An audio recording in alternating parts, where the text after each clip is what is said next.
E, cara, assim, falando de previsibilidade, isso não é só importante para o gestor, cara. É para o vendedor também, porque quantos vendedores a gente não conversa que o cara ele tá numa montanha russa financeira, né, cara? Porque a hora Exato. quando ele bate meta, ele ganha bem, depois ele não performa, ele ganha mal, só que ele vive como se ele estivesse ganhando bem, aí, cara, vira uma loucura, cheque especial, o cara gasta comissão antes de receber, vira aquela bola de neve e você fala, cara, peraí.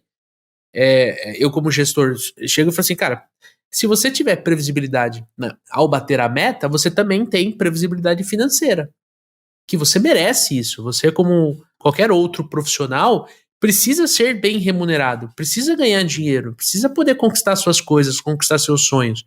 Se você não tem previsibilidade do quanto você vai ganhar no final do mês, você não consegue nada, cara. Que você começa, sem perceber muitas vezes, colocar uma pressão gigantesca em você que vira ansiedade, vira burnout, aí sai falando mal da profissão, isso não é pra mim, esses caras são loucos. Não é que talvez você não esteja entendendo tão bem o lance de processo, o lance de ferramenta, o lance de previsibilidade, o lance de técnica. Né? Hoje a gente está gravando o nosso episódio 120. Mas isso que eu acabei de falar, eu e o Dani, a gente fala, tem 119 episódios, né, Dani? Do cara entender que ele tem uma carreira, ele não. Ele é vendedor. Eu não estou vendedor. Eu tô aqui enquanto eu não acho nada. Não, aí você está fazendo Então, o lance dessa conscientização também para o vendedor, ele tem que entender o número dele. Ele tem que entender que a meta não é só para o meu gestor tal tá me cobrando, a empresa. É para você também, né, cara? Né? E, né, ouvindo o Gustavo falar, principalmente da questão cultural, grande parte das empresas que não usa CRM nunca usou CRM e sempre vendeu, né? Sempre foi assim. Talvez eles tenham tentado usar um CRM em algum momento, implementou errado, né? O negócio virou uma pura burocracia, os vendedores preenchiam com medo de gerar informações que prejudiquem o próprio vendedor, né? Porque, poxa, você vai colocar lá todas as coisas no CRM, você tem que preencher motivo de perda de todos os leads que você não vendeu. Aí os vendedores mais espertinhos vão lá e colocam para dentro do CRM só os leads que ele converteu, né? Aí a taxa de conversão dele fica lá em cima, né? Aí o gestor pode até ter algum tipo de informação para tomada de decisão. Não, eu tenho aqui, pô, a nossa taxa de conversão está de tanto, dá para a gente fazer um crescimento de 50%, né? Mas o número tá maquiado, né? A cultura da empresa não está adequada para a utilização do CRM ainda. Talvez pela forma que começou a utilizar, o gestor não entendeu como vender isso de uma forma como uma ferramenta de desenvolvimento para a própria equipe, como o Gustavo falou. Pô, se eu olho o meu CRM e eu entendo o que eu estou fazendo de errado, eu olho para o meu CRM de alguns meses atrás, eu vejo o que eu estava fazendo, que estava funcionando, eu tenho um plano de ação para eu fazer alguma coisa de diferente, previsível, para que eu volte a vender, para que eu volte a bater na reta, né? Então, tem as empresas que nunca usaram o CRM, acha que tá bom do jeito que tá, né? Aquela coisa de dificuldade de inovação, de não querer utilizar o negócio que a própria pesquisa, de novo, se a gente olhar de novo os dados ali, que das empresas de alta performance, olhando de novo para a pesquisa, 66% das empresas de alta performance tem processos definidos, tem CRM, tem gatilho de passagem, tem treinamentos estruturados, rotinas comerciais em cima do CRM. Então, para eu conseguir ter, vamos voltar com o que a gente estava falando no primeiro bloco. Eu quero ter uma meta, eu quero crescer 50%. Como que eu vou fazer isso? O CRM me dá essas informações.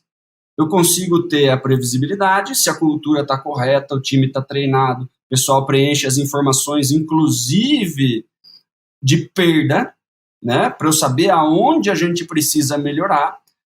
A empresa, olhando para essas informações, ajusta o processo de reunião, de treinamento de vendas, de gestão, e aí eu consigo bolar um plano. Poxa, se eu estou perdendo grande parte dos meus leads pelos mesmos 3 motivos de perda, e eu bolo uma estratégia diferente esse ano para entregar o que esses clientes estão querendo, para contornar as objeções que estão fazendo eu deixar dinheiro na mesa, para que eu ajuste o time para abordar o cliente de uma forma que ele perceba mais valor na nossa solução, aí sim eu tenho, de novo, dentro de casa, previsibilidade e material para ser trabalhado para que eu consiga o crescimento que eu desejo. E, de novo, se eu quero crescer 50%, eu vou provavelmente precisar de mais vendedor, eu posso precisar aumentar o meu time. E aí, se eu tenho um processo desenhado, se eu já tenho o CRM estruturado, o processo é escalável, o vendedor que entra, ele consegue performar mais próximo dos vendedores que já estão na empresa, porque existe um processo replicável. Se eu não tenho CRM, se eu não sei quais que são os motivos de perda, eu estou contando, beleza, vamos contratar o vendedor, não tem problema, a gente faz o investimento, a gente aumenta a verba, tudo no chute. Eu vou contratar um vendedor novo, o cara não faz a mínima ideia do que ele precisa fazer, né? Vai controlar de novo tudo na planilha, vai ter que ter aquela curva de aprendizado demorada, talvez tenha turnover, talvez tenha um monte de coisas que um processo definido e uma estrutura já mais sólida, de novo, né? É questão de base, é questão de fundamento, é questão de alicerce para a gente poder crescer. Se está tudo bagunçado, dificilmente a gente consegue crescer na velocidade ou no tamanho que gostaríamos. O negócio fica mais solto, né, Lê? Olha só, gostou deste conteúdo que você acabou de assistir? Então eu tenho 3 coisas rápidas para te falar.